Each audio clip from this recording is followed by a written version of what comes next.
this a metal thing? Yes. Little taste. David, what is this? It's pretty thick.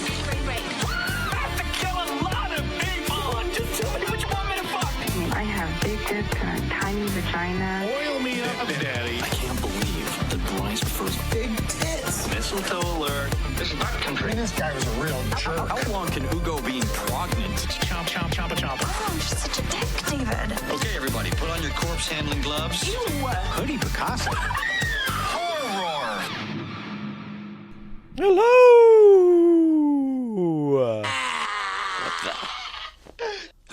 And welcome to Horror Movie Talk Plus. That's right, folks. We've now transcended genre boundaries and sometimes cover other movies. I used to believe I only liked horror movies, but now I realize that there was a general audience fan living inside me the whole darn time. Make sure you rate, review, and subscribe on iTunes. Full video available on YouTube. We say don't be a square, but we are saying those words, so that's kind of it's kind of fucking stupid. Also, check out patreon.com/horrormovietalk. Oh, I really shouldn't have cursed. I hope that gets beeped. The equivalent of the adult... Is that how you wink? Also, check out You know what I patreon.com. mean? I have to do the intro, Bryce. We can't talk about this. Also, check out patreon.com/horrormovietalk, the equivalent of the adult section at your video rental store. If you want to add your pee to the community pool, go to horrormovietalk.com or call 682-253-4468. Leave us a voicemail. As always, we have Fart Simpson crammed into the production booth. I'm me. And across from me sits the island boy, Bryce Hansen. Give it a hand for Bryce, everybody. Woo! Yeah. Oh. It's been a harrowing 2 weeks. Bryce's mom just barely pulled through. She has new body parts, which is fucking incredible to me. Like, the doctors were like, no cap, this shit's weak. And she's like, for real? And they're like, for real. And then they just fucking took out her knee, and then it took her out at the knees, and then rebuilt her better, stronger, faster. Mm-hmm. And she's the bionic grandma now. Yeah, now she's bussin'. We've got a great show for you today. So that's why you've gotten some old episodes. I don't know if you noticed. It was out of the timeline. It felt chronologically strange, maybe. Maybe it didn't. But the last 2 weeks have been bagged reviews. But anyway, this week we've got a great show for you. We will be reviewing The Hobbit from 1977. That's right, the animated classic. We'll start out by giving a brief review and our score for the movie. We score on a scale of 1 to 10. After we give our score, we'll get into spoilers, take a deeper dive into what we liked and hated about the film. Later in this episode, we'll be taking your phone calls in a little segment we like to call Horror Movie Whores. That's right. But not before I tell you, hey, if you want to watch this super badass first adaptation of The Hobbit to video, then you should go over and watch it on Max. Notice how I didn't say HBO Max, because they've rebranded for some strange reason and now have decided it's better to just be called Max than to be associated with the HBO name. So there you go. You can watch it over there, along with all Lord of the Rings, Hobbit, J.R.R. Tolkien video stuff. So the synopsis for The Hobbit goes a little something like that. I mean, you might be familiar with the story by now, but I'm just going to cover it anyway, just in case. A little person named Bilbo is whisked away from his home by other little people and their enablest wizard friend named Gandalf the Dick. Bilbo is forced to do the bidding of the dwarves for the entire trip, and every single time he asks, "Are we there yet?" they threaten to turn the car around, but they never do. Eventually, Bilbo is forced to steal some stuff from drug addicts, and then stuff gets real weird. Everyone gets more gold than they bargained for. Review section. My review for this is full of nostalgia, so brace yourself. If you want to see one of the quintessential movies from my childhood, this is it. The art direction is strange and alluring. The story is neatly trimmed down to fit the 90-minute format. And it's one of the best stories ever told, so you really can't go wrong there. The songs are fun. They have a kind of a folky 70s feel. Really folky 70s feel. The voice actors fit their roles perfectly, and the adventure feels great. Much of the creature design is very intense and scary for a cartoon that was probably aimed at kids. But I feel this is one of the bonuses of growing up in the 70s and 80s. Producers didn't pander. They made cool stuff that adults and kids would want to see because they couldn't look away. This was made to be a television special, and it was animated by Topcraft, who was the precursor studio to Studio Ghibli. It was a Japanese studio. I thought it was Rankin and Bass. Yes. The production team is Rankin and Bass. The animation studio was Topcraft. So, much of the critical reception, much of the angry critical reception of the movie had to do with the strange Japanese-style animation that audiences were not yet familiar with at the time. Most of the reception for the film was glowing, and it even won a Peabody Award. It was also nominated for a Hugo, but lost to Star Wars. Whoa. If you're going to lose, it might as well be to Star Wars, you know? I love this movie with all my heart. Got me started in fantasy and horror. I wouldn't be the person I am today had it not been for renting this movie 10,000 times on VHS and sitting there and just like, the spiders are so scary. Yeah, I score this one. This is a hardcore nostalgia score, and I'm not above that, you know? This is a 10 out of 10 out of 10 out of 10, baby. What do you think? If it weren't part of your childhood and you were to, say a friend forced you to watch it and review it, what would your score be, would you think?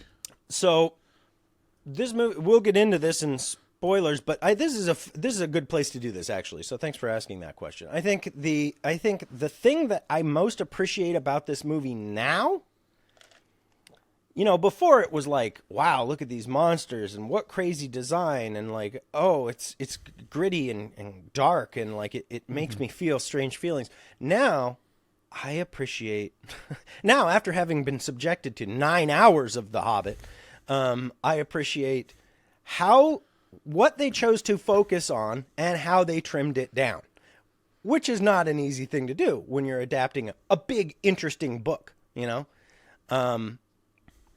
So I think this is, pound for pound, the best cut-up of the Hobbit story that exists on film. It's chose to focus on the stuff you want to see.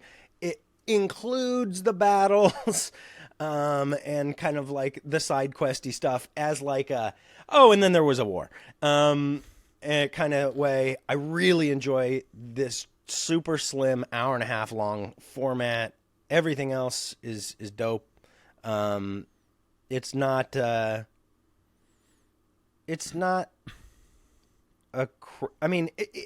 a good adaptation. The end. So I give it probably an 8 if it weren't for all the nostalgia. Did you hate it? Did you bring a kid to it? I tried to get Penny to watch it. She saw like the trailer and she's like,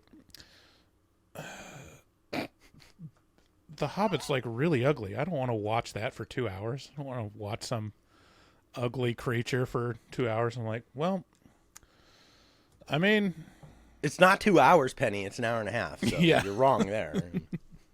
And like just from her reaction to it and watching it, I'm like, yeah, this is a really the character designs are just ugly. I mean, it's part of the The aesthetic. aesthetic. Yeah. You know, very much like, you know, wrinkly, old, kind of ugly fantasy character design to the point where it's like, do they just really not like elves? You know? and that's like, it's a strong design choice. And, you know, it's of its time, but yeah, it was understandable getting that reaction from Penny. Totes. I think this is the first time I've seen it. Like, I think I've seen like clips of the Lord of the Rings, Rankin and Bass movie. I might have seen part of this, but like I'm familiar with the look of it, but I never sat down and watched it, so I don't have any nostalgia for it. And yeah, it's not made for me. Like as an adult, it's not that great.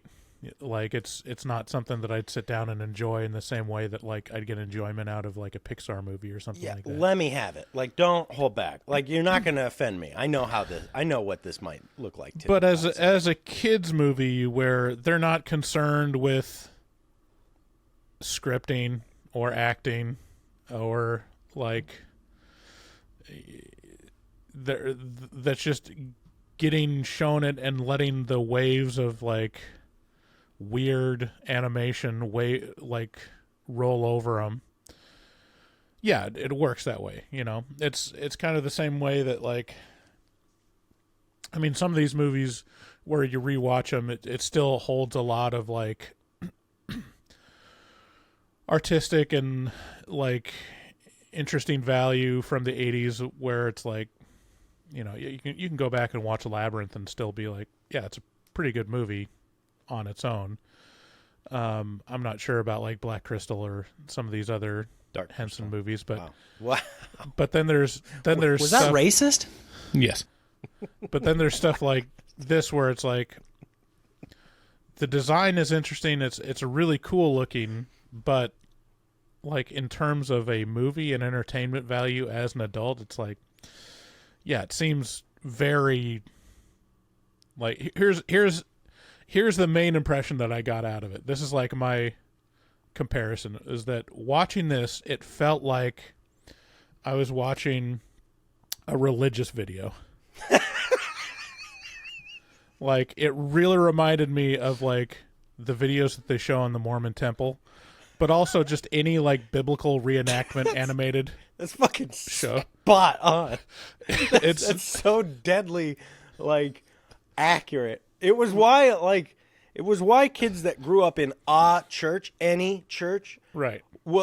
like fucking lost their absolute fucking mind when VeggieTales came out, because it was like a decent, like not even like great, Right. but just like a decent, like religious show that they would play at church, and you're like, oh fucking thank God, it's not another one of those weird half-baked like attempts to like indoctrinate me, like obvious attempts. You know, Right. kids can feel that shit. You know, it's not like kids aren't fucking absolutely R-worded. They're just a little slower than you or me. You know, like they can still feel the condescension in The Hobbit. Right. You know, it's like, okay.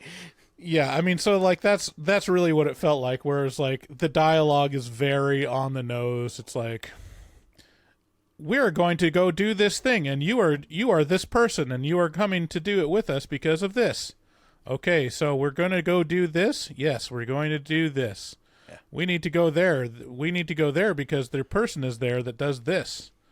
It's like, okay, and it's just very on the nose dialogue, and you know, it's leading you through the story. It's very much presenting, this is what's in this book, much the same as like a Bible story is. Like, they're not adding any flourish to it.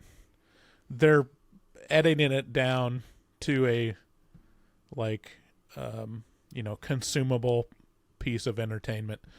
So like the quality of it is low, even though it is interesting to look at, but it's like undeniably, you know, it doesn't have the mystique or like this is an event that we're gonna put in, all this money and time and energy into. It's like, what can we make a cartoon about? The Hobbit? Okay, give it 2 months. Let's get it out the door. I mean, and I think it's made for TV too, Yeah, which it's is made for kind TV. of a restriction, and it just shows. But it's not terrible. It's just not, as an adult watching it, it's not. it sounds like your super main. engaging. It sounds like your main issue is the script, is like the adaptation in the script. Yeah, I mean, the art style. I mean, again, I don't know why they went so ugly with everything. Like it's impressive. It's like, It's not ugly; it's affected. and the animation is okay. It's different for its time, but it's not like, there's not a lot of action going on. There's a lot of like What? implied. The whole thing's just cut up into action. There's a lot of implied, stuff, but it's like, they're saving money on what they're showing. It's like, Well, it's 77. I mean, for 77, dang. But Sure. What did you think about the creature design? of like Smog. Smog, the trolls, Gollum, the spiders. Yeah, it was okay. Golem was interesting. fucking cool. An interesting take on Golem. Smog, like, I wish they did more with Smog and Dude, so much of showed this him movie. a little more. So much of this movie, I was like, oh, here comes the 20 minutes of Smog. And then it's like 4 minutes of Smog. And I'm like, that seemed a lot longer. Right. Yeah. And now we have the live action ones to compare it to, which is like so, indulgent with 3 movies long. I mean, it's like the two sides of the coin, where it's like, what it really should be is a movie a little over 2 hours. Like you could tell this story in a little over 2 hours. Not 7 hours and not like an hour and 15 minutes, Yeah. So yeah, it was okay. I mean, my score, if you were to like nail me down to it, I'd say like a 3 out of 10. Dang. Is this the biggest? I think we've done a 10 and 3 before. Yeah, I think probably so. But that's scoring from my perspective. If I was a kid watching this, yeah, it would be more like an 8 out of 10. 7 out of 10. It's cool. But yeah. So my other option to watch this week was going to be Dungeons and Dragons, the new one. Uh-huh. And you said that was actually pretty fun, which I found, which I was like, what? Well, I mean, have you seen the trailer for it? Yeah, a couple times. It's Yeah. really just like dancing on my. I'm like, do I dare? Do I? Me and Aaron really enjoyed it. We liked it a lot. Well, you know what you will definitely like is not having to listen to commercials. And you can do that by heading over to our Patreon at patreon.com/horror movie talk. Head on over there, toss us a couple of ducats a month. $5 a month gets you access to the Afterpods, a whole nother podcast that we've been recording for years and years and years, all on Patreon. And, you get all kinds of stuff over there, goodies for giving us more money, which we really appreciate. And if you're over there, you get unlimited access to talk to Bryce when he's on the can. So check it out. Also, head on over to horrormovietalk.com/shop. Shop around for stuff that will cover your body or cover your table or cover your car with cool prints of things. Also, those things were created by our resident artist, Dustin Goebel. He's a professional artist who fucks hard. He also takes commissions, so check him out over on Instagram at dgoebel00. That's DGOEBEL00 on Instagram.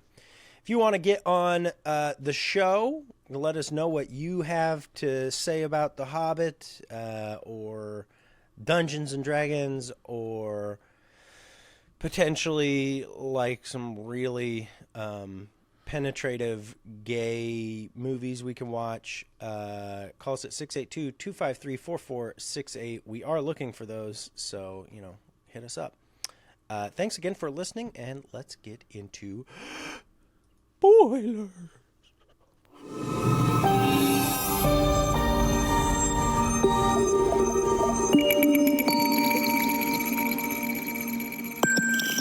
It is Wednesday, my dudes. And that's the show, folks. Oh no! I didn't move my notes from one thing to another. So an interesting in any event, we never start with directly with talking about the movie. So I'll just tell you, here's what happened to me last week. And we went to the beach, which is just a couple minutes away, and my wife set up a towel, and I wore some sandals that I knew I shouldn't have because I'm 38 and I'm falling apart. And after walking down a little hill, down to the beach, down to this little towel to sit down on, I sat down, and at that moment, I looked at my wife and I said, "Oh, my back's going to give out." I sat down. Yeah. I sat on the beach, and as I sat, I could feel a thing creeping up my ass, like at my sacrum. I was like, "This is it." And I looked at her and I go, "It's not here yet, but it's coming. It's coming." And I'm gonna bend over like 2 degrees to pick up a soda, and that'll be the end of it. There's nothing to be done. The bomb has left the plane. It's falling through the air. No one can stop it. It's that exact thing happened to me like last week. Yeah, and last week was the same time frame. Within 20 minutes, my neck was fully locked up. Fully. I was just like, I knew this was coming. Didn't I tell you? Didn't I tell you, Carrie? I said, my back's gonna... And now I can't move my neck.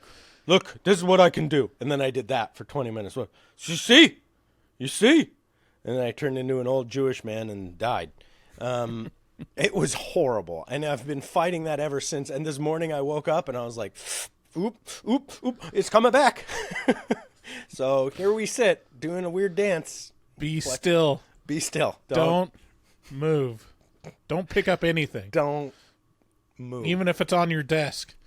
Don't do it. Oh, brutal. Here we are talking about That's the worst, man. It's the fucking absolute worst. You're just like, oh. And you just see your week. Just like, right. And there's just nothing you can do.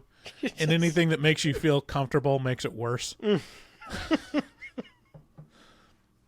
Oh, yeah. Your back hurts? Don't lie down and to relieve yourself of the pain, because then you get up, it's going to be worse. Yeah. No. Oh man. Old.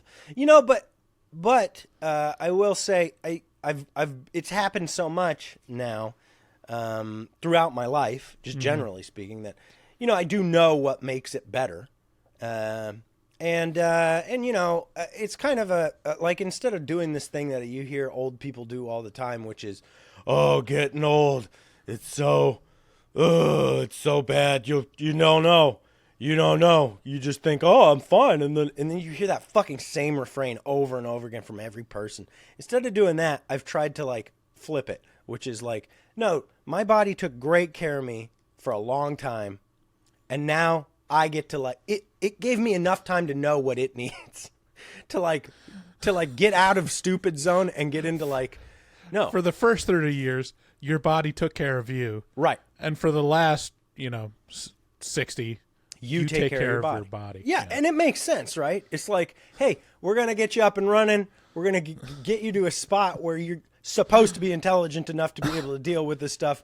Now it's you, buddy. And so I think that's a healthier way to look at it, because then you're just more inclined to take care of yourself, Ugh. But anyway. Yeah, yours went out. Yeah. It wasn't like awful. It wasn't like I was crippled all week, but there was a couple days where it was a pretty touch and go. Isn't that scary? You're just it's one of those things where I also realized, like, oh, I can just take, some Tylenol and Advil and I'll be fine. But I'm so stubborn about not doing that, where it's like, I don't know why. Yeah. I don't know. That's my wife. She's like, I'm in tremendous pain. I'm like, oh, well, we have like 10 billion of these pills for that. And she's like, I'm going to fight through it. It's like, dude, when you were having a baby, the first thing you're like, hey, put a needle in my spine. Put it in right now, right now, right now. And now you're like in tremendous pain on the couch and you're like, I'm going to bite the bullet on this one. Are you, I don't know. Anyway.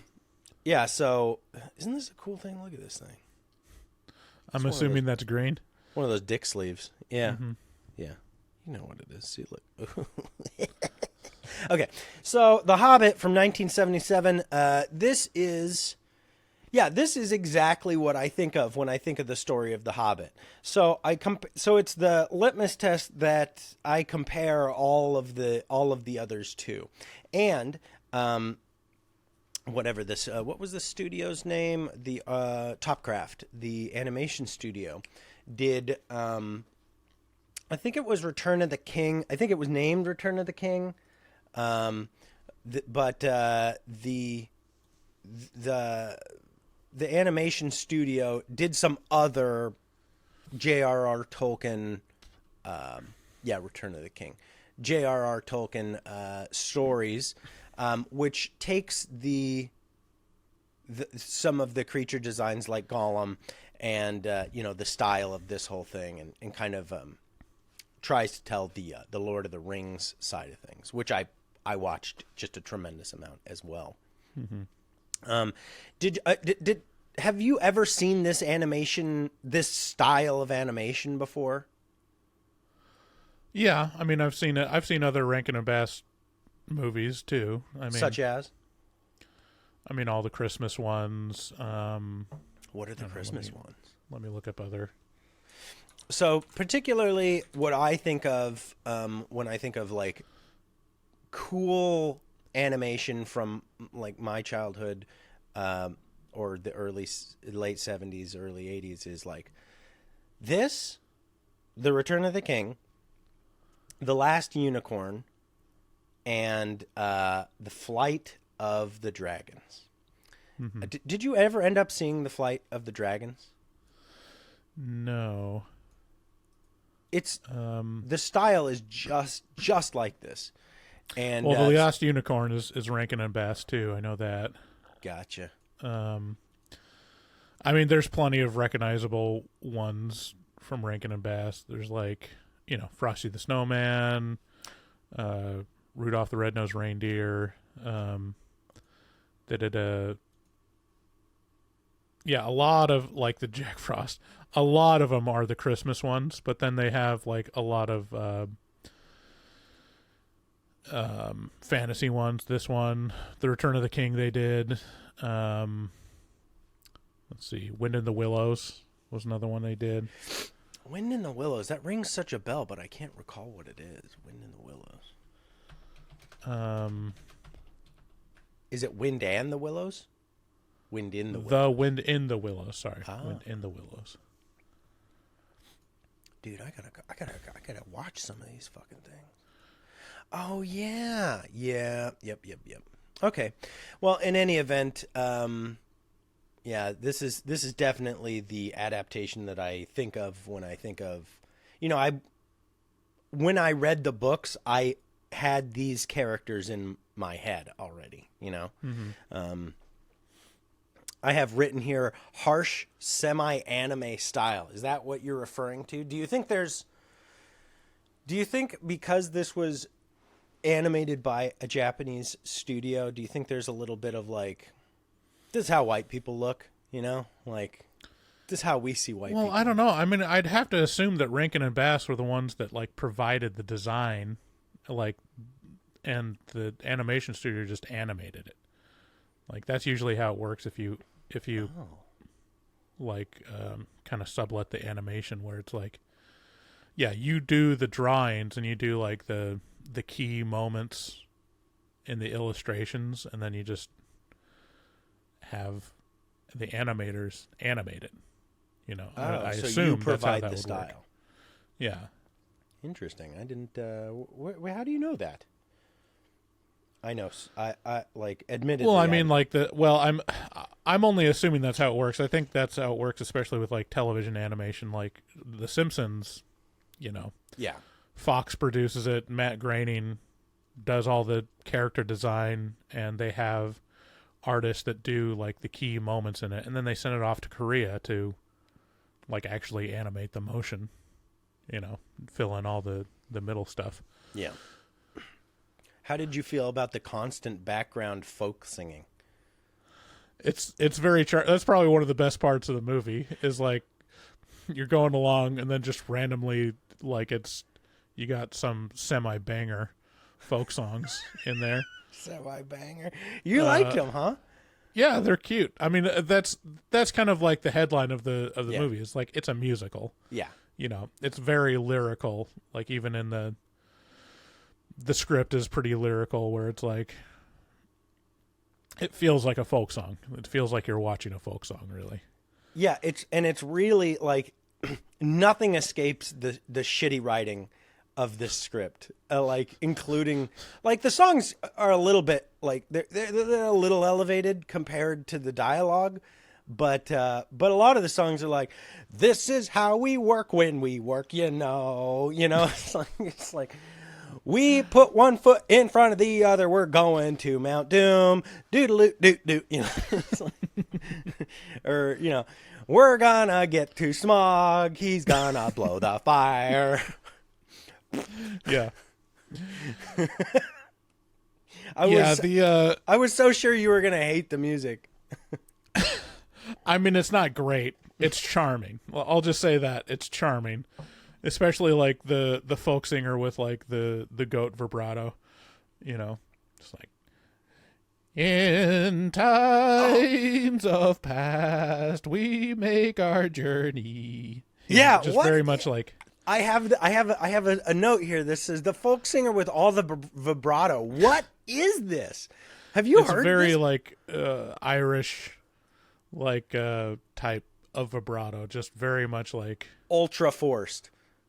It's not ultra force. It's just very fast. It's like a very fast vibrato, which is prevalent more in folk singing than like classical singing. But that's not to say that people in classical voice wouldn't have some of that. It's just a different type. Yeah. That would be very hard for me to sing with that fast of vibrato. That's a trained thing. So for those of you who don't know, Bryce is a trained vocalist. Or I don't know, how would you describe yourself? Former vocalist. Yeah, I mean, I have a background in singing. So he's got a bachelor's in. Yeah, I have a bachelor's in vocal performance. It's my bachelor's degree. Kind of set up to judge this kind of thing. Uh-huh. Now this isn't a Dance Monkey Dance thing, but I cannot. Well, that's that was my fake vibrato, but like if you're trying to do by yon bonny banks yon, it's really like it's probably a high nasally voice lends itself to it because it frees up your larynx, or tightens it up. By on bonny banks, oh, So it's like you're able to do it a lot faster versus like singing with a wider sound where by on bonny banks. Like that's probably where I would usually sing. Sing like a bird. Wow, that was amazing, man. That no, that's a real I mean, I got a visual in my head of how to do it with your throat, kind of, because like what you're hearing on The Hobbit is like this super tight, controlled, like somebody's got like their posture under them, and you know what I mean. Like, well, it's more of like, I don't know, from a singer's perspective, it's more of like where you're. I mean, this has no basis in science, but it's basically where you're aiming the sound. Like if it's more nasal, like if you're kind of singing up here, and you're like your larynx is a little more constricted, like, and you're talking like you can feel your nose vibrate. It's a lot more nasal than if you open your soft palate and give a lot more space and relax your larynx to where there's a lot more control. It's a lot freer if you're doing this and just letting the air pass through versus having a lot of control and having it, up front. You're reminding me of these people who describe how different cultures speak. So like how accents are basically formed, which is like to speak like an Australian, you put all your words in the front of your mouth and you speak up here in your nasal. Right. Like all the words are way up front. I'm not doing it correctly, but I am putting my words at the front of my mouth and speaking with my my nasal cavity, and it's right. It is weird how easy it is to unlock stuff once you know the code. Of right. Like, oh yeah, Spanish people they put their tongue is always in this position. Like you just leave your tongue here, or it's very forward, or I don't know what it would be, but like it's usually like tongue placement and just not moving one part of your tongue or your mouth. And where's the sound focused in your mouth and larynx? Like, is it up front? Is it in the back? Is it somewhere in the middle? Is it up high or low? Yeah. Are you using your tongue a lot, or is the tongue? Or just like how active your mouth is, It's like right. If you're whatever. What about that fucking Irish guy?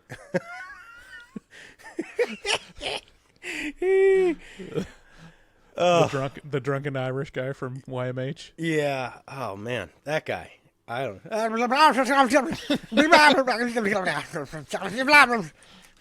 It's just. Bryce is gonna pull it up. Let me see if I can get a sound clip of it. Here we go. Oh, yeah. This shit is big time. Yes, it's been different. I was drinking. What? And what does the reopening of the pub mean too? Because it means a pile because I ended drink with the last 2 years. That's not the one. This is the one. Look at that. Look at that. Sam, how are you? Good, my dear. We're here in Killarney today. Nice to meet you. Are you from Killarney? I'm Born and bred. Born and bred in Killarney. So far, so good. Look at that. Look at that. Sam, how are you? Good, my dear. We're here in Killarney today. Nice to meet you. Are you from Killarney? Born and bred. Born and bred in Killarney. Yeah, so I mean, you too can talk like that.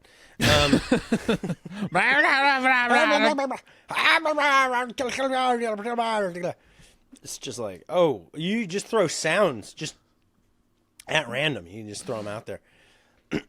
Yeah. So anyway, speaking of people speaking weird, we got the trolls. So this is what I've already said this, but this is what I really like about this adaptation is it goes, what's the cool shit? What's the shit these people want to see? Okay, they want to see trolls, they want to see spiders, they want to see Gollum, they want to see Smog. Mm-hmm. The end. Like that's the cool shit. That's the good shit. So just keep it to that. Just kind of get out of the other stuff. So, and the way these trolls are, they're strangely people-y. They don't have noses, but they have this big, like, thick meat in the front of their face. And it does a thing that I really love about I guess this adaptation, but presumably they're all the same kind of troll, you know? They're hanging out, so they're like, I don't know, the white people trolls or something like that. I'm just saying they got a tribe. I don't know. I'm just saying they're of a certain species. Okay. So, but they're different in incredible ways. So there's two of them that are pretty similar. And then there's one with these massive like elephant tusks that are just like protruding out of his mouth in like a straightforward, like just like, and that stuff, that idea that I was always fascinated with, like, what was, like, in particular, this scene. I was like, why does that one have massive tusks and the others don't? And it just, I don't know, something about it set my imagination going. I was like, well, maybe, you know, like, I loved that. I don't know. Did any of that strike you at all? Was there any, like, artistic choices that you thought were like, damn, that's fucking cool, like, anywhere along this story? I mean, Gollum was good. I mean, they kind of melded together. Like, it felt like there wasn't a lot of, like, variation in some, well, that's not true. Like, again, everything was uniformly ugly in interesting ways. But, like, the difference between, like, the wood elves and the goblins was shockingly small. It's like, I mean, it's completely different design, but they're like, if you were to like just put up some of the character designs of like, are these the good guys or the bad guys? You'd be like, oh, those are all the bad guys except maybe Bilbo. Well, good news for you, Bryce.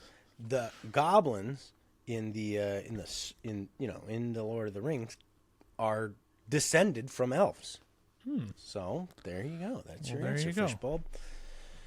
Yeah, what did you like? The goblins more resemble like a frog design, like much more like there's no neck; it just transitions straight into their bodies. Yeah, and then the wood elves are more of like what you would traditionally think of as goblins, except just like wearing leaves, and then the dwarves are just the oldest little people in existence.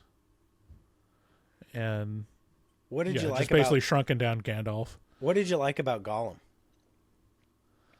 I mean, in my my first like really exposure to a design or a visual representation was in the Lord of the Rings movies. And yeah, it's just much more of a creature, again, kind of more molded after like a frog or a lizard in the animation. And I think it's a interesting, creature design. Yeah, he's vaguely a person, but only vaguely. Like he's so much more like a lizard or something like that, like some just dank like thing that doesn't have any origin, is just been in this cave forever, and he's got his little cave of not cave. He's got his little island in the middle of this lake in the cave, and it's got all these little bones in it and stuff, and it's just like I don't know. There's this element of this story, this one, that of this telling of The Hobbit, where it's like, now watching it, I realize it's very, like, the whole story of The Hobbit is basically like a, hey, young people, you got to start living your life. You know, it's like, yeah, you could be comfortable, but that's no good. You know, like, comfort is like, that's kind of dangerous, because then you won't get to see any cool shit. So what you got to do is put yourself in fucking the worst scenarios to overcome things and go on an adventure. And I don't know, there's been this weird shift in my mind lately where I've stopped playing video games, which is, I mean, it is unprecedented in my life. Like, it's like, I've played video games since I was a little kid. And I didn't know why I stopped, but until I started recently. I don't know, maybe this watching of this helped me solidify this thought. But the thing that I got from playing video games was this feeling that I had done something. I had like gone on an adventure, achieved some incredible feat. You know, I had bested, you know, a foe or something like that. But it was, and it spoke to some core piece of me that was like, you need to, like, go do an adventurous thing. But it's a false achievement when it's in a video game. You know, it's not real. You haven't really done it. So by taking the video games out, now I seem to be forcing myself to do those things anyway. You know, it's like, well, now you get to do them in real life, or try. And yeah, that's way more dangerous. But you've prepared your whole life for it. Like, to be fair, no one's a bigger expert at trying and failing than me via video games. So it's time to put it. It's time to put it to practice. It's time to. I don't know, and this watching this, it kind of helped me put it all together, because it is such a simple storyline. And by the way, like, this one is the most unfair to Bilbo storyline I've ever seen. The dwarves don't do anything. Nothing. No one in this movie does anything except for Bilbo. It's all just them being like, hey, buddy, you signed a contract. And he's like, it was a vague contract. And they're like, well, you signed it. You better go do some burgling. And then him being forced to do it. And them literally at the end, once he's like ousted Smaug out of the cave, they're like, hey, we got all this gold. And it's like, bitch, you didn't do anything. This is the most unfair to, I don't know. Now, looking at this, I'm like, God damn, Bilbo got robbed. Well, it's also confusing about, like, I mean, there's a little bit of a mixed message in terms of theme, because, like, it feels like Tolkien always wants to, you know, laud the praises of, you know, old English living, which is like, yeah, just focus on, you know, good times, people and food, and that's what life is about. And then everything external to that, like in this movie, like, it makes pretty much the point of, like, yeah, there's war and politics and history and stuff going on, and, like, you insert this person that's disengaged from it in the person of Bilbo, and it kind of just contrasted of like, this is kind of ridiculous, right, guys? Like, the fact that you're gonna go to war with 15 people against, you know, 4,000. They're like, well, you don't understand war.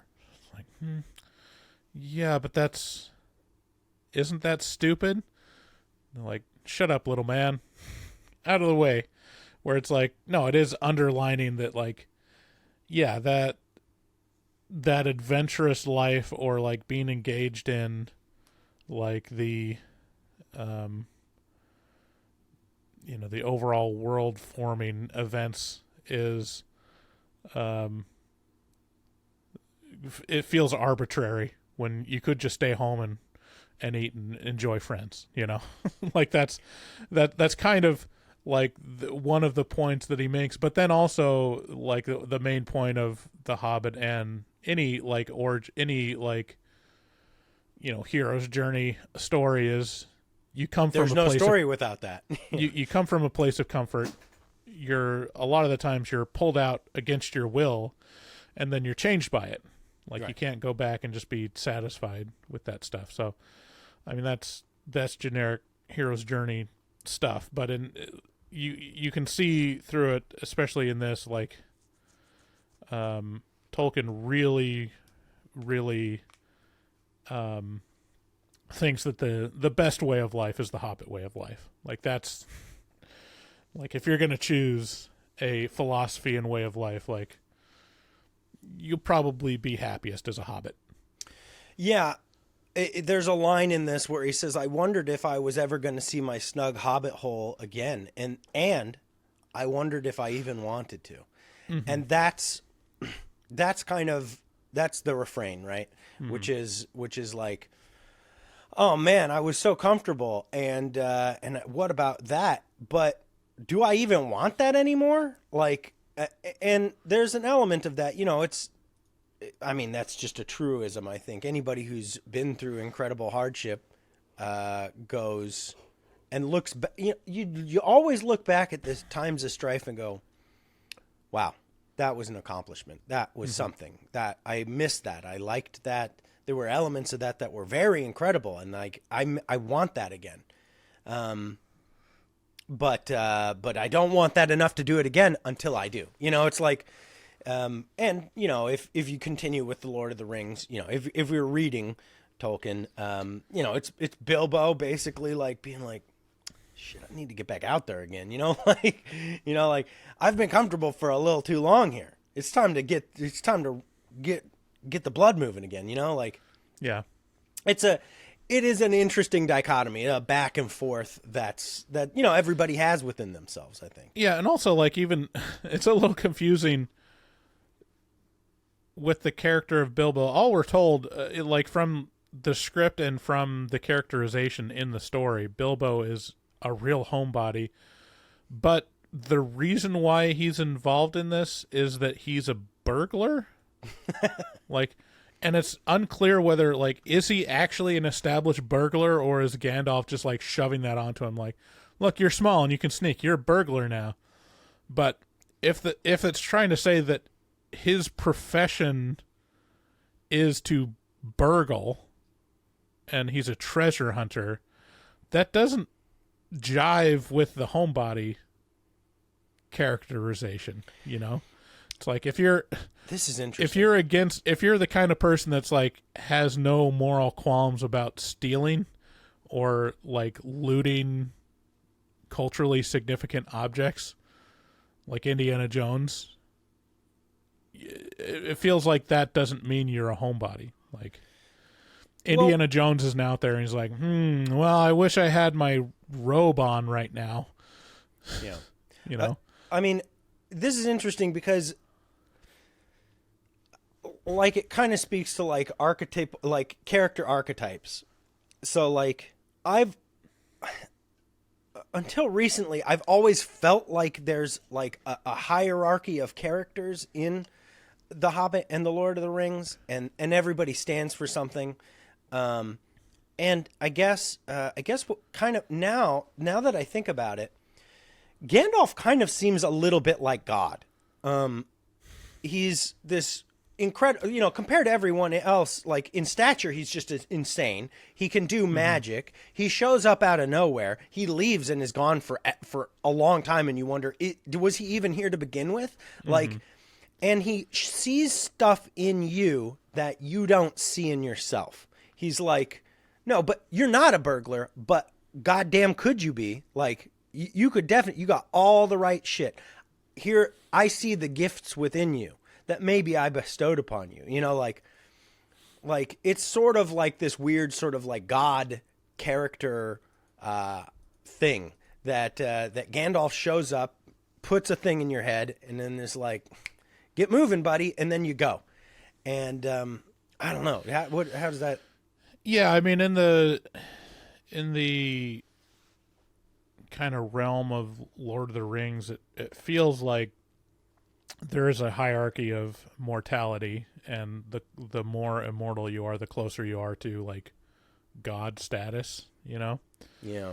So I started reading the Silmarillion, and It's like a great one. It makes it a little more delineated there, but like it makes you realize like, oh yeah, the people that the elves that came from the tree, the place where the tree was, like they're basically gods. So like Galadriel and like Elrond and stuff, they actually saw this tree, you know. And then there's the other elves that are with them that are still basically immortal, but they're not. They don't remember basically heaven, you know, before. And then there's the eternal evils. The eternal evils, and then there's the what do you call them? Not the goblins. Who are the people with Bilbo? Oh, the hobbits? No, not the hobbits. The other ones. The dwarves? The dwarves. Yeah, then there's the dwarves, and they're long-lived. I don't know if they're necessarily eternal. And then it makes a point of like the whole point of like the Silmarillion is like then this new creation appears, which is mankind. Yeah. Which is like they have very short lives, but they're very ambitious and focused on creating tools and innovation and stuff, to where it's like the elves are kind of intimidated by them, but they want to keep a distance, you know? And so obviously you as a reader, a human, you're like, well, kind of wish I was cool like the elves, but humanity's pretty cool too, you know? Yeah. Everybody's got and a then place. there's like, you know, the middle ground with the hobbits and the other creatures and whatnot. But yeah, there's kind of a spectrum of eternal good and evil to the mortal good and evil. And yeah, it's all like basically telling the story of like, and this is how magic left the realm. It's like when all the elves left. Yeah. And now it's just us left. Yeah. There are so many cool, like the Silmarillion is jam packed with just like interesting elements that it's very like this movie. It's just like, here's some cool shit that happened, and here's where this thing came from, and like Shelob, like what a crazy cool, interesting, weird like story of some horrible evil spinster that just kind of just scurries across the land and like brings incredible power, unbelievable power with her, but just chooses to hole up over here. Like just hangs out. It's just like, don't go there. Kind of thing. Everything the sun touches is yours. What about that dark place? Oh, we don't go there. Like, yeah, if you can read the Silmarillion, I've heard a lot of people say it's a hard read. It wasn't my experience at all. Just, I guess, because I was interested in the. It is. I mean, it's very much like reading mythology. You know, it's disjointed. It's like very thick. You know, with names and locations and stuff, and it's you just kind of. I think people that can't let books just wash over them and want to read every word and try to understand everything, like, no, that's not the way to go around it. It's like you plow through it, you skim over, you like let it wash over you, just knowing that you don't have to retain every bit of information or because any of it. What's funny is like now in this like generation where we're fed like huge consistent universes, like with the Marvel universe, where it's like, oh, now it's a game to find all the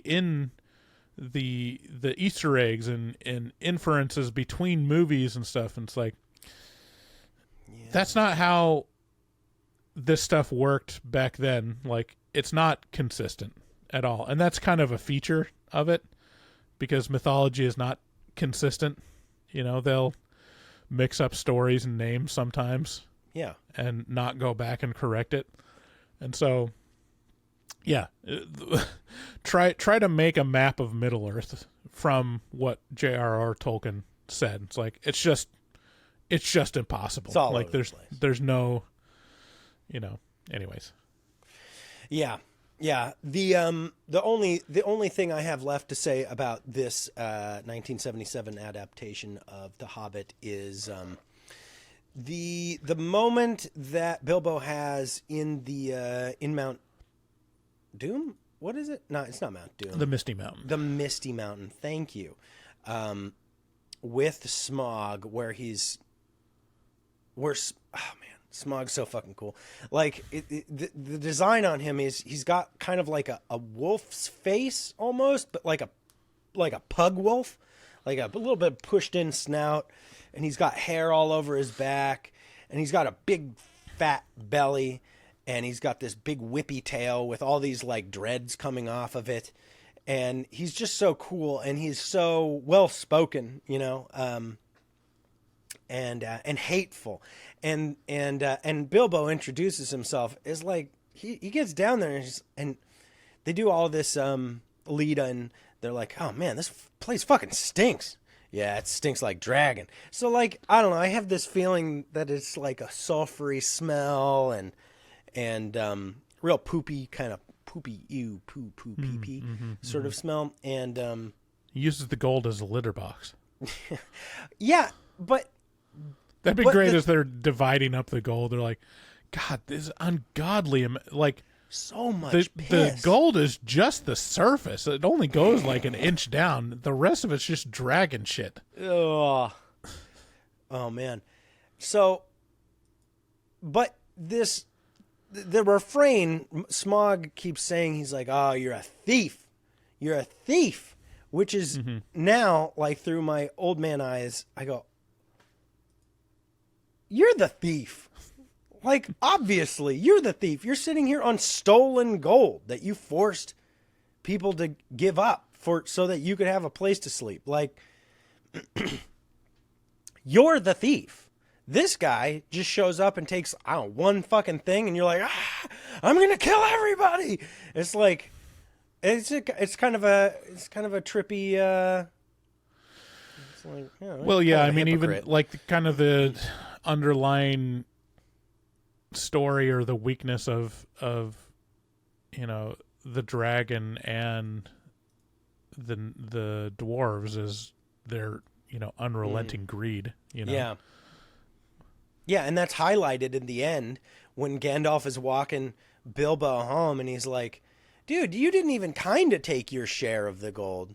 Like, you just took 2 bags, a little bit of like gold. And Bilbo's like, my pony couldn't carry any more than this. And like this is going to last me forever. Like, I'm good. Mm-hmm. Like, this is all I need. Whereas everybody else is, it's this thing people have with stuff where they're just like, my stuff. And then they're like, they spend so much time being like, I gotta hold on to my stuff. And then they spend so much time being worried about getting more stuff, holding on to the stuff that they have, not letting go of the stuff or ever throwing away the stuff. Like, I'm saying this thinking about certain people in my life, and then but what you really realize about stuff once you start getting rid of it is, oh, that's the real anchor in your life, is all this bullshit that you think is so important. It's just replaceable. It'll go away and it'll come back. It's who cares? Who cares about stuff? It's like, yeah, there's a lot of good lessons in the Hobbit. Mm-hmm. Huh. So anyway, The Hobbit, 1977. Do you have any final considerations for this? Would you recommend it to anyone? It's notable in the history of animation. I think like it's definitely like these Rankin and Bass adaptations are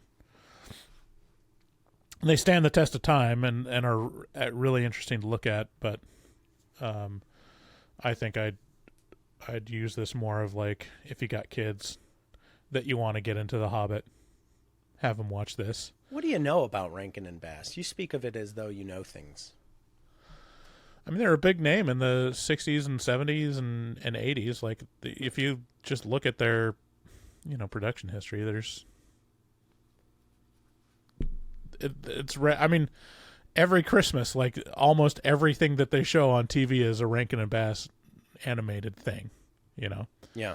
Like, even if it was just Rudolph the Red-Nosed Reindeer, that stop animation one. Like, when you say so it is the stop animation ones, right? Is what you're talking about. But a lot of other animated ones too, like all the Frosty the Snowman and like Jack Frost, and I don't know if they did like the Heat Miser ones or not, but like they're highly influential back then. Whereas like there wasn't a lot of animation. There was like, Disney and like Looney Tunes, and there was Rankin and Bass and maybe one or two others. I think, what's his name? Oh, who did like Anastasia? If you, my final words on this is, if you want to get your kids into cool shit, wet their whistle for like, oh, that's mysterious and kind of scary, and I don't like it, but I can like it a lot, and I'll never stop watching it. This is a great way to do it. This and shows or movies like Unico, The Last Unicorn, that kind of thing. The other big name in animation was like Don Bluth. Like they're probably as or close to the influence or impact is like Don Bluth animation stuff. Who dat? Don Bluth he did The Secret of Nim, American Tail, Land Before Time. Like he basically had like a competing like studio to Disney for a while, and I think he might have started out at Disney maybe. Don Bluth.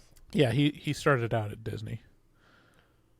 Interesting. Oh, he did Titan AE. No shit. Dude, if you're sleeping on Titan AE, you should not be. Yeah. This guy. Dragon's Lair 3D, dude. Do you remember those games?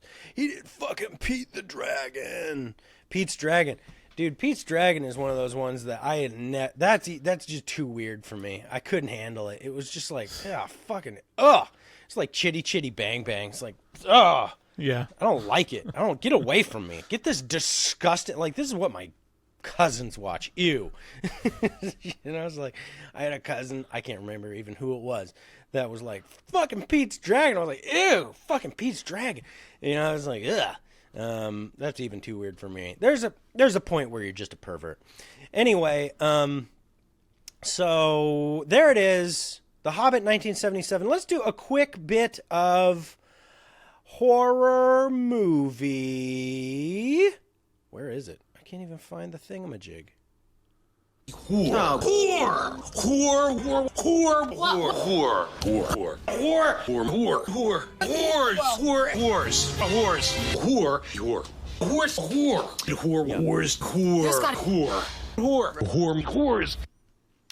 whores. Wow, we got a lot going back here. Months. Are we going back to May? Are we going back to May? Oh my God. Here we go. Is this Amber? Hey guys, this is Amber from Wisconsin. I haven't called in a bit, so I just wanted to kind of talk about a couple of horror movie experiences I've had recently. So in the past year or so, I've actually gotten really into everything Evil Dead. So, the original movies, Army of Darkness, Ash vs. Evil Dead, the 2013 remake, and then, of course, Rise just came out. I'm really, in love with Bruce Campbell, so that's kind of part of the reason why I got so into the franchise. Anyway, I just listened to part of your Evil Dead Rise review, I'm really glad that you guys liked it. I loved it. I didn't catch if you talked about it on the episode or not, but we actually do get 2 audio cameos from Bruce Campbell in Evil Dead Rise. One is on the recording of the priest, where he is first showing the Necronomicon to the churchgoers, I guess. And there's a guy in the background that screams, "Just destroy it. It's called the Book of the Dead for a reason." That's Bruce Campbell. And then when Ellie takes a bite out of Gabriel's eye, or out of his whole eye, I guess, the audio clip is actually Bruce Campbell biting into an apple. So just a couple of fun facts for you Barely there. Counts. And then I finally watched Hereditary.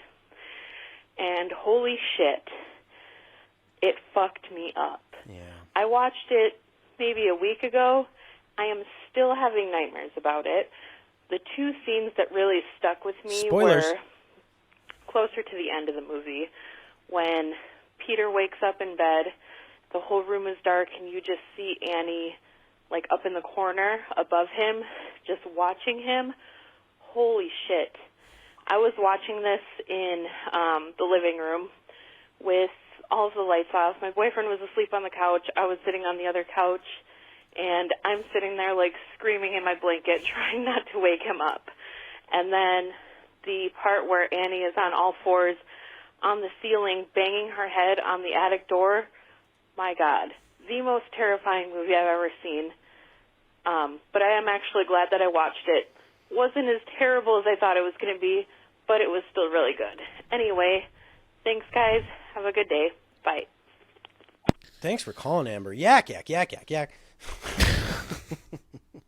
Yeah, Hereditary is definitely one that it's one of those movies that I wish I could see it again for the first time. Yeah, that was such a cool experience. Yeah, I think in the episode of the Evil Dead Rise, I think we mentioned the Bruce Campbell's cameo on the recording, I think. But that second one was new to me. I didn't realize he was the guy eating the apple for the sound effect. It barely counts. It's like, did you know one time he farted and they used that sound as a fart sound? Mm-hmm. It's like, all right. What's going on, Bryce and David? It's Justin from Ohio again. And I've been listening to a couple of your guys' episodes, and David was talking about a band called Ice Nine Kills, and I recently started listening to them, and they're like my favorite band ever now. I mean, I love horror movies and I love rock music, and they kind of go together. So, yeah. But I was wondering, what are your guys' favorite bands from old school and now? Mine have to be White Zombie and, of course, Ice Nine Kills now. But, yeah, hope you guys have a good one. Keep up the good work, and peace out. Thanks for calling, Justin. What do you think, Bryce? What are your favorite bands from old school bands, apparently? Old school bands? I mean, I'm a Beatles stan, definitely. But I think, like, one of my favorites that I go back to is The Band. Oh, yeah. Yeah, once they really took off once they fucking kicked out that talentless bitch, Bob Dylan. I mean, he was never part of The Band. They were his backup band for one of his albums. Right, they were the band. But yeah, The Band, I think they started out with, what was his name? It was some other artist, but they spun off into their own thing. John Denver? The least notable band name in the world, but two of probably the best albums ever made. So them, I mean, my favorite, not modern now. I guess it's pretty much classic rock now is Radiohead. Anything we like is going to be old school, I think. Yeah.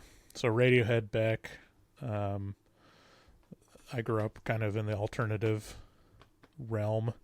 Not really up on anything new, really. I'm just stuck in my ways. Yeah, I'm pretty stuck in my ways too. Yeah, I don't know. I mean, Black Sabbath, Pink Floyd, basically any old school thrash. I like a lot of the second gen thrash, like Pantera. Pantera is cool. A lot of people say Pantera is wife beating music. I've never once beat my wife while listening to Pantera. It's really more. What do you listen to when you beat your wife? Usually it's Sepultura. Yeah, good question. No, I really like thrash. I really like. I don't know. There's some death metal bands that are pretty cool too. Malevolent Creation and Cannibal Corpse.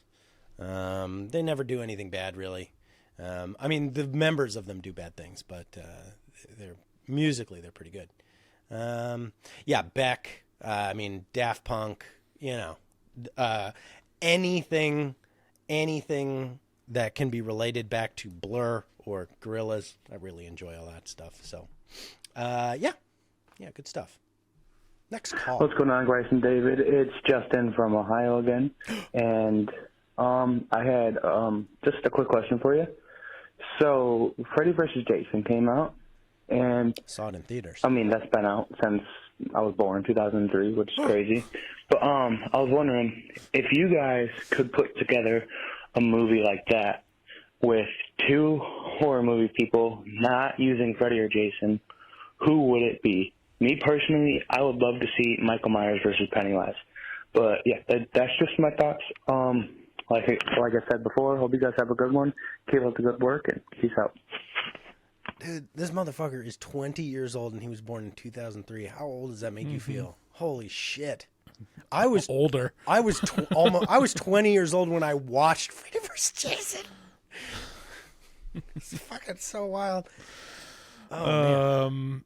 That's a good question. Yeah, that is a good question. I think I heard an interesting one the other day. I'm trying to remember it, but you go ahead. Oh, me go ahead? Oh, I'd like to see Freddy vs. Jason. Again? Yeah. No, he specifically is like, not including Freddy vs. Jason. Oh, man. I don't know. I guess Godzilla versus Kong. I'm going to go... Did you hear me? They already did that. Yeah. I'm going to go a little different route. I'm going to go Freddy versus Wolverine.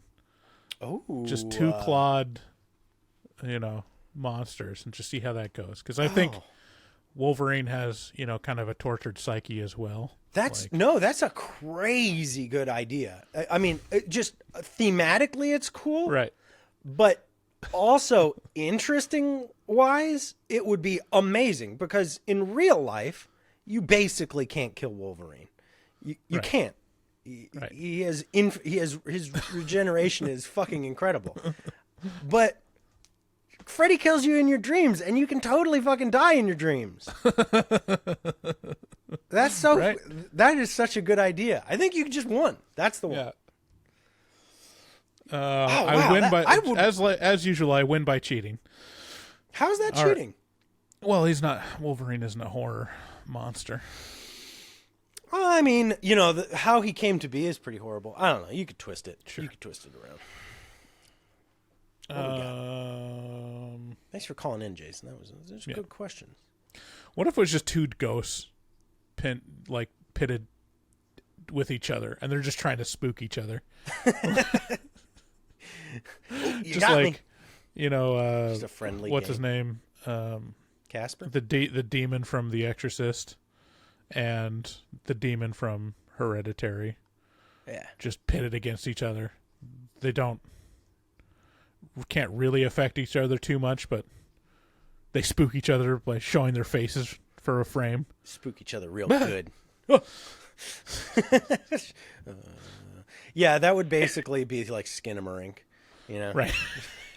I think we've seen that movie. I guess it would be they'd be fighting against each other with whoever they're possessed or whoever they had possessed. Oh yeah. And so it'd be like good one. A possessed it'd be like a girl being spooked like, ugh.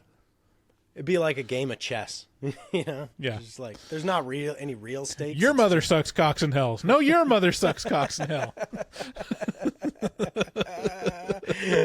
Your mother. All right. Hey, it's Frank and Claw again, up here in Ohio. I told myself I wasn't ever going to, well, maybe not never, but wasn't going to call back I know I've called 2 or 3 times, but I know there's a lot of people that call back many times, but I'm generally not a caller. What's your point, Frank? But anyway, I just finished watching the True Lies episode, and it's great that you guys are doing other genres. I'm really into that. I'm also a fan of other genres, so HMT plus A-okay. But I have to say, I love True Lies. It's a good movie. It's a great movie. But, yep, I'm going to be that guy. It is problematic. There's a problematic scene in it, and that's the scene where Arnold is essentially torturing his wife to find out if she's committing adultery.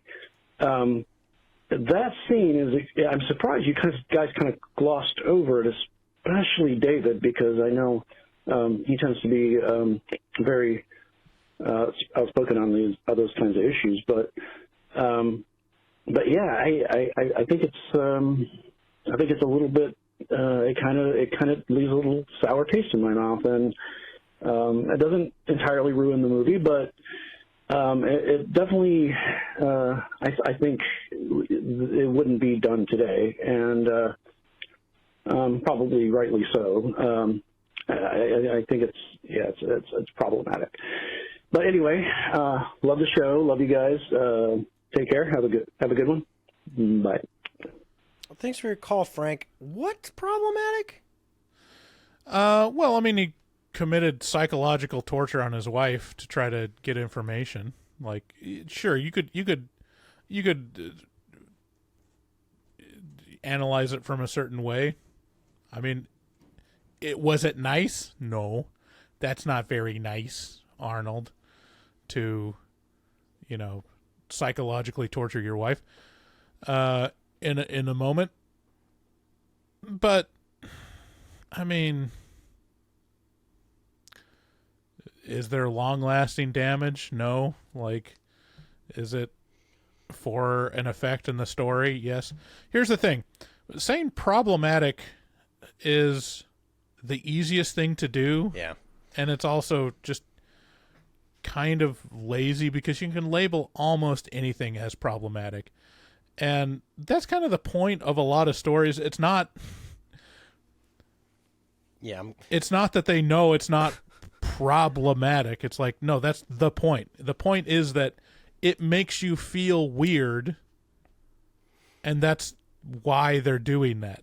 I'm gonna give it's okay to make you feel weird in a story. I'm gonna give you a little, because sometimes not everything is black and white. Sometimes I realize that people take me seriously a lot, or us seriously a lot.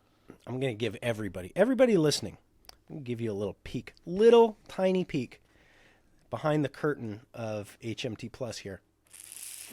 So get ready. Because I'm just really good. And maybe Bryce is too. I'm not sure. I'm not really thinking about him right now. But I'll tell you, a lot of this show, a lot of the things we say, satire, comedy, said for effect, not our true opinions at all. It's just flippant. And when I call something problematic, you can rest assured that I don't really think that. Okay, so that's all I'm going to say about that. And weirdly, that's a huge peek behind the curtain of. I've never done that before. I don't know, maybe we should beep that out. Anyway, that's our show for today. Thank you all for calling in, all you whores. I hope you guys have a great week, and I hope you enjoyed this episode of Horror Movie Talk Plus, where everything we say is serious and everything should be taken extremely seriously. And it's not for fun, and it's all for reals. And we do our best to bring you, fun, comedy, satire, content every single week. Have for years and years. Coming up on 5 fucking years now. How about that? So, thank you so much for listening. Bon voyage. We love you. Bye. Bye. Good day, sir. Good day, sir. You lose. You get nothing. Is that a raincoat? Yes, it is. I just took a stroll through the scraggly woods. He had no face. Horror.